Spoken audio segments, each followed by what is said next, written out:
How do we? Hi, everyone.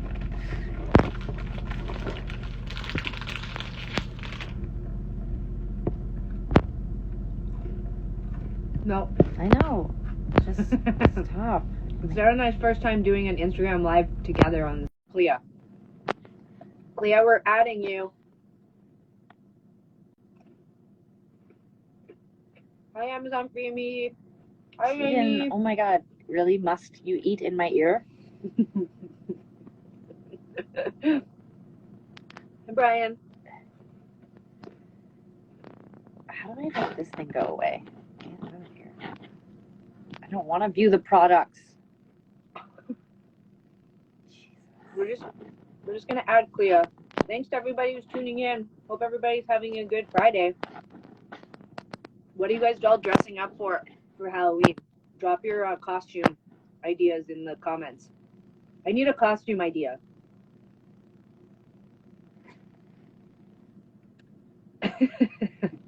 Clea, it's okay. We're gonna find you. Okay, I see you commenting, Clea. So we've requested you. Go down into your. Go where it's like a video camera. Why are you unable to join?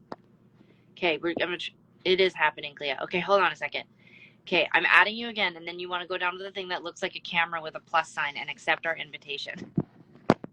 Old people using Instagram. No, it's not even that. It's just it's not always the easiest thing. Okay, I've invited you again, Clea. Is this working? Yeah. Thank you. Okay, bye. Mia was like, "Do it on your computer." Well, I was already doing it on my phone, and that doesn't work. It's true. It can be tricky. Hi. Hi. How are you? I'm fine. How are you?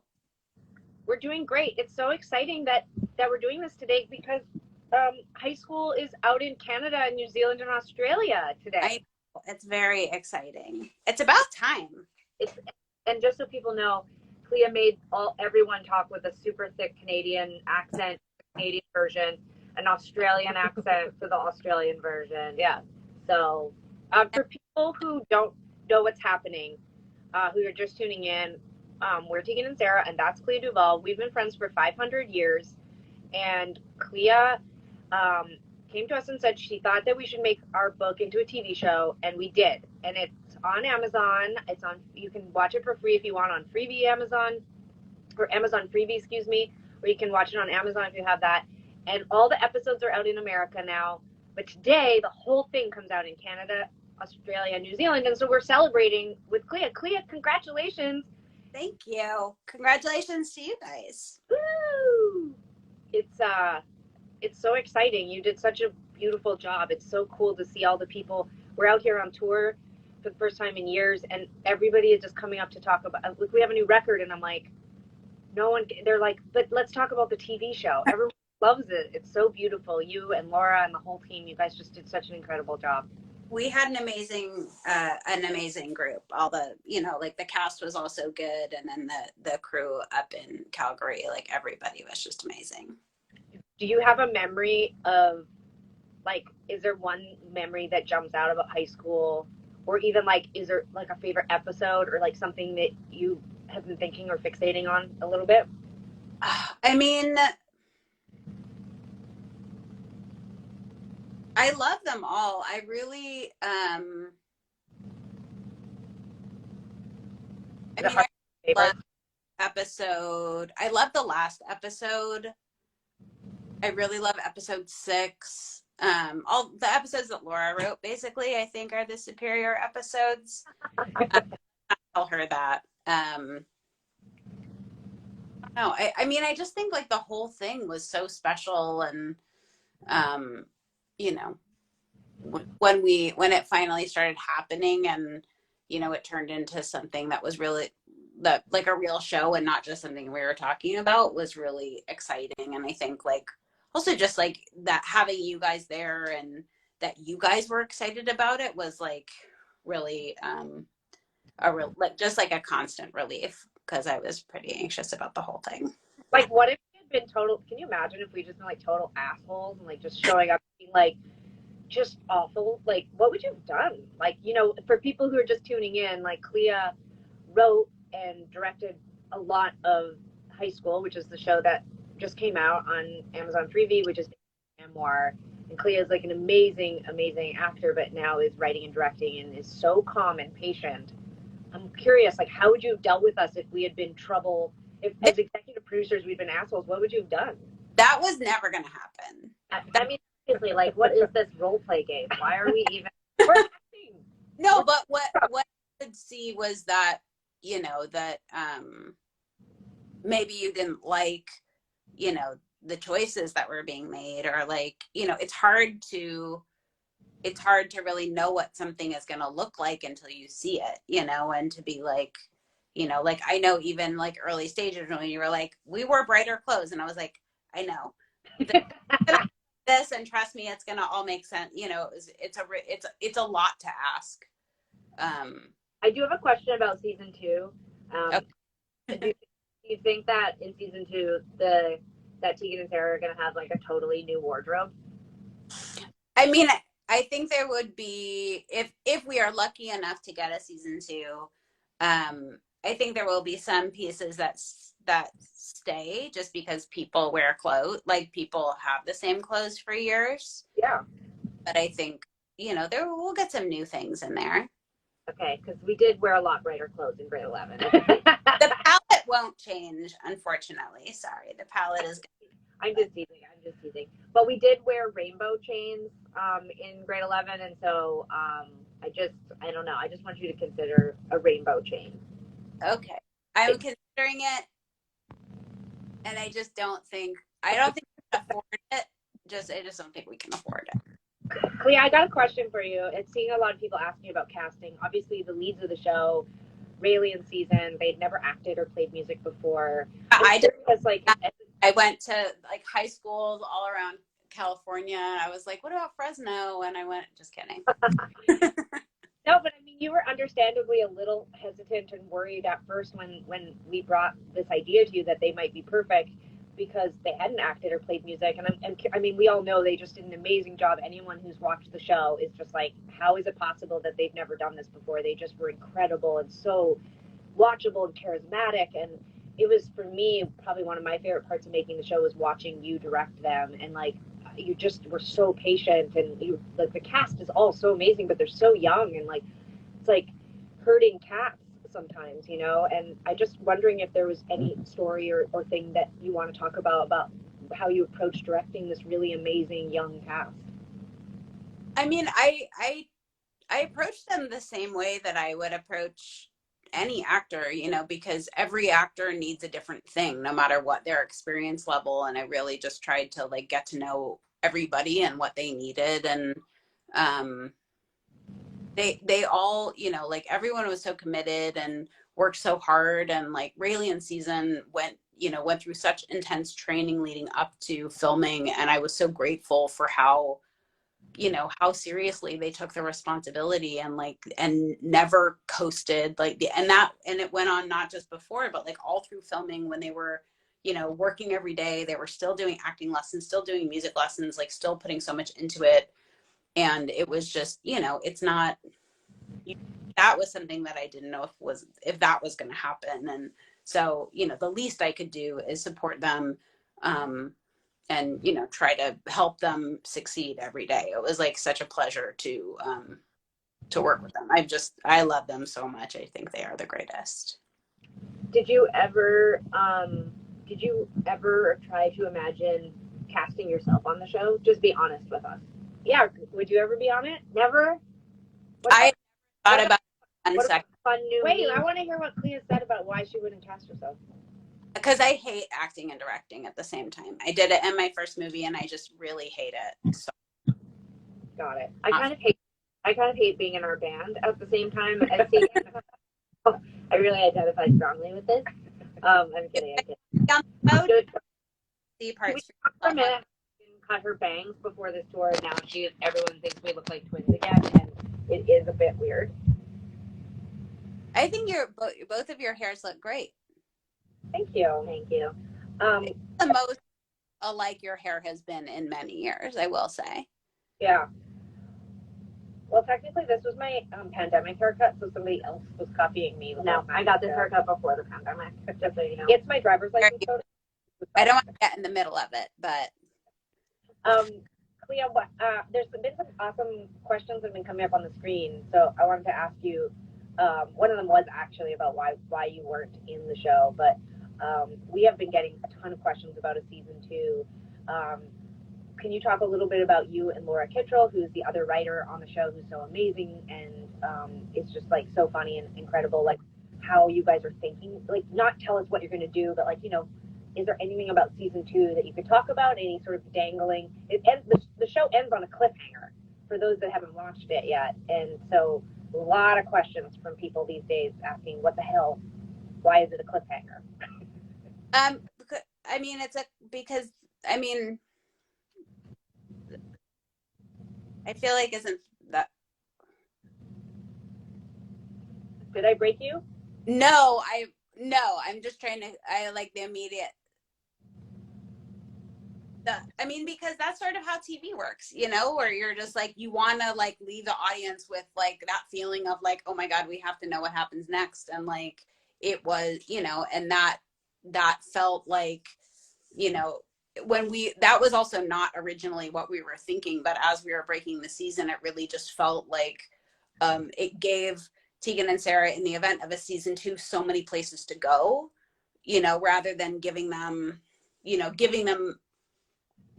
well, I don't want to say anything because maybe people haven't watched it, but like we didn't want to close a loop yet, because we wanted to, you know, like there's still so much of the story to tell, and I'm so scared that I'm gonna like ruin the ending. You have a great answer. I think that's awesome. I think you're right. That is television. I mean, you make it with the intention that people will come back to watch the next season. So I think it's brilliant how you ended the season. And it's not like one cliffhanger. It's like everyone's storyline is sort of it's like sort of just like uncomfortably hanging out there. And you're like, oh God, what's going to happen? Okay, some other questions, Clea. You know, quicker answers if you want. Like, don't have to get too into it. We've got a few questions about why are the episodes so short? Why are the episodes so short? Yeah.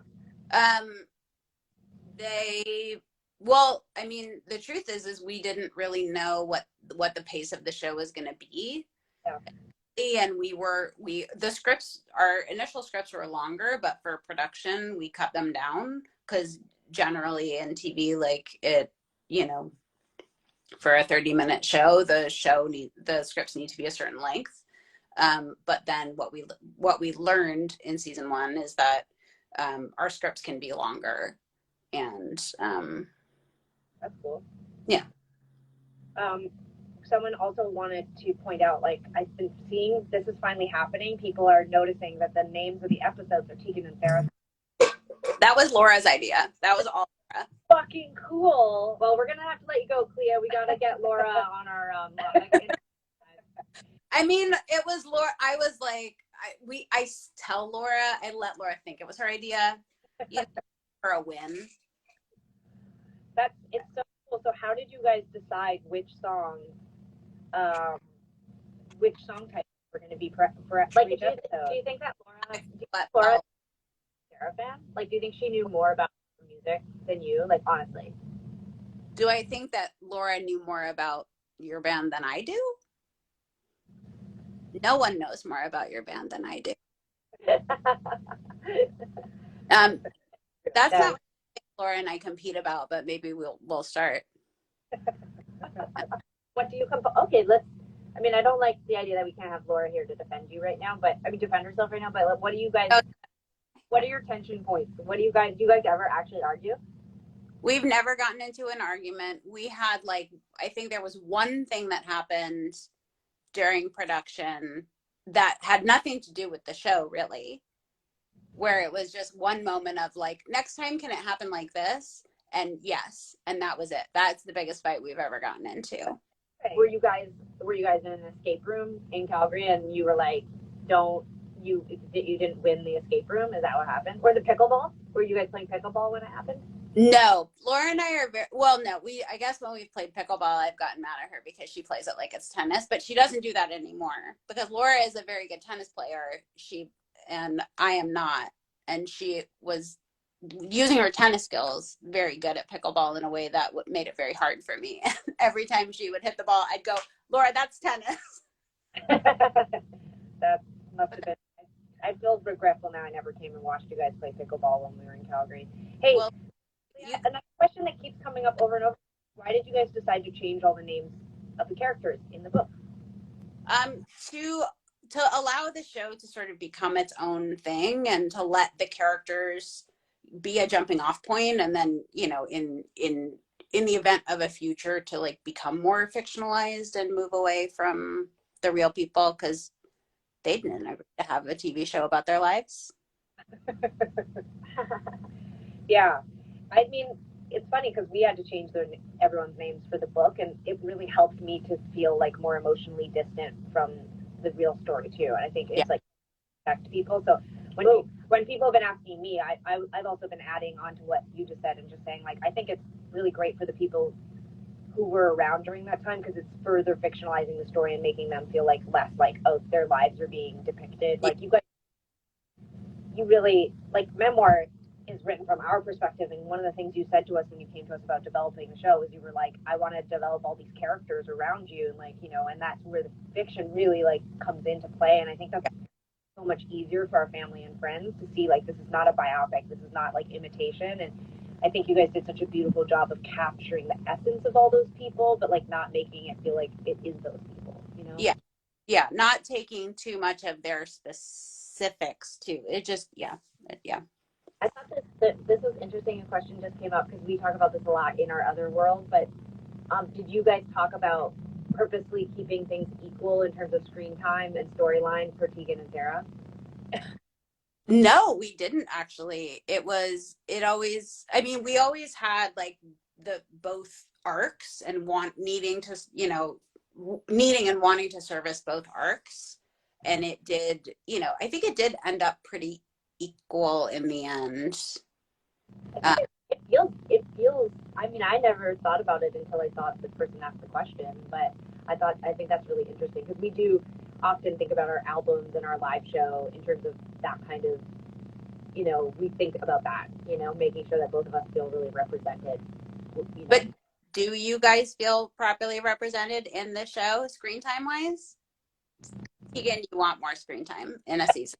I think I should have a little. I was a very dynamic young person. I feel like perhaps so was I. We're like leaning a little heavily on, you know, Sara and Phoebe. Like, come on. So. That's true. Yeah. People want to know the show for people who are just tuning in. We're here with Clea DuVall, who wrote and directed a lot of our new show, High School, which is based on Sara and I's memoir. Clea's an amazing actor, writer, director, but also a friend of ours. We keep referencing someone named Laura. Laura is Laura Kidwell, who was co-showrunner and wrote on the show as well. And unfortunately, Instagram Live is only 2 screens, or else we'd have Laura here too.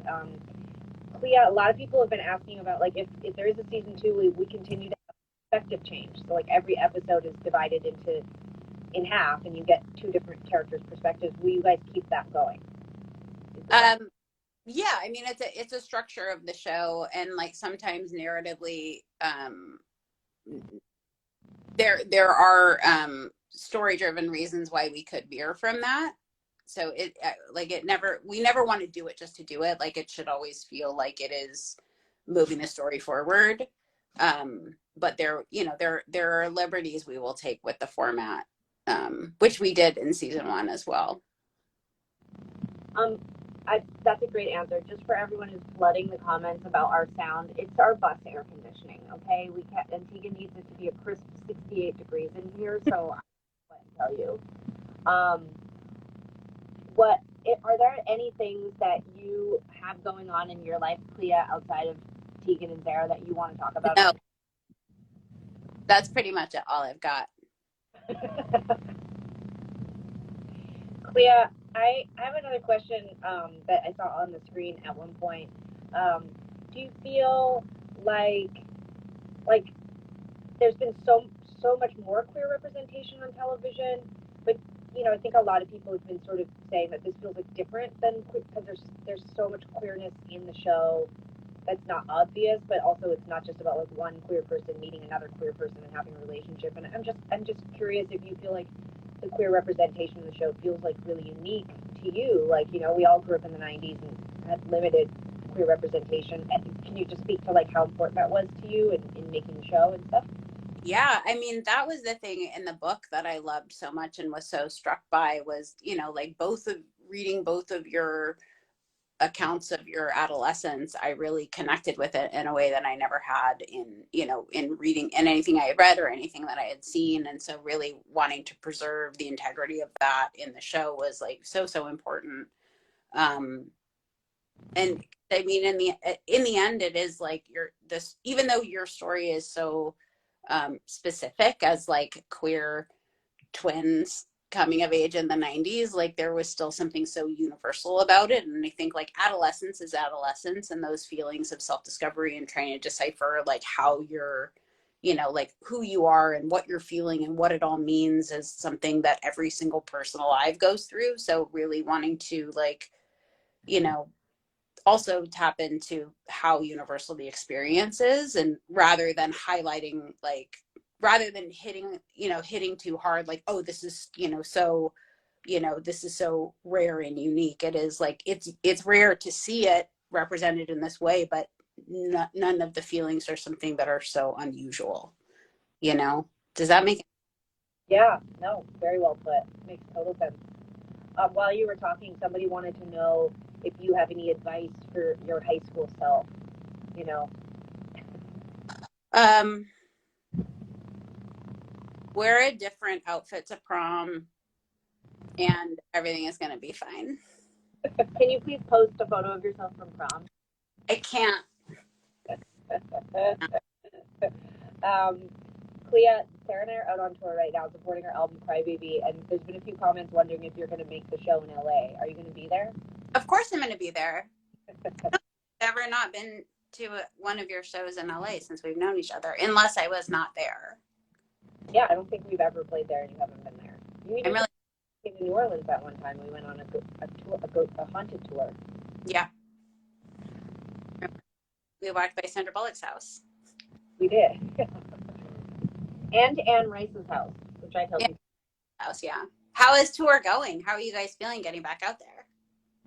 It's cool. We're in Boston tonight. If anyone from Boston's watching, we're in Boston tonight. New York tomorrow. We're playing Pier 17 rooftop. This is our view right now. Ooh, beautiful. Mm-hmm. That's Boston. There she is. We're having such a good time. It's so fun to play music again and be on stage and see people. We haven't toured in years, so it's been super cool.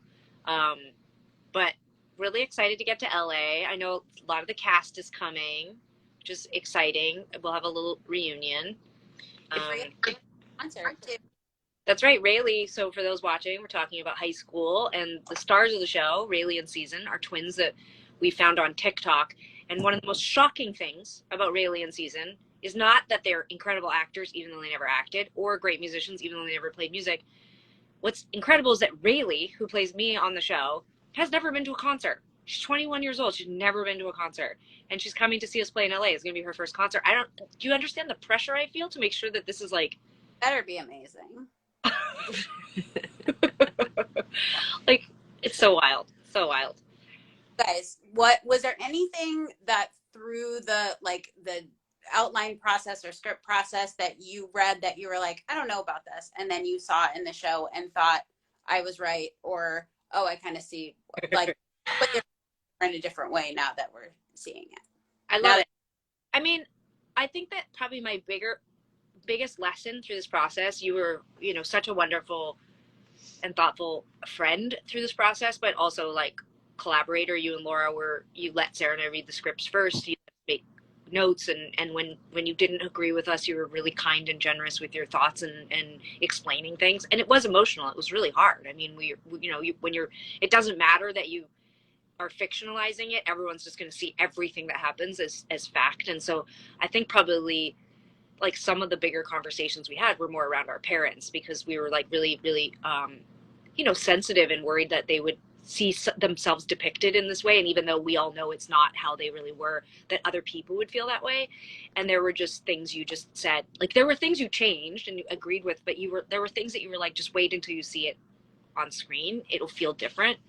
And I think Sarah and I learned a lot through this process, that like what you read on the page, like just like when we finished the book and we sent it to my mom and she was like, I'm so upset about this and this and this, and I'm like, but that's not even in the book. But she was like reading the book, remembering, Yeah, scripts, remembering, and comparing who these people are to what you were writing. And it did take seeing just the beautiful portrayal that each character, like, or each actor, you know, brought to their character, for me to like stop feeling stressed out and start to just be like, this is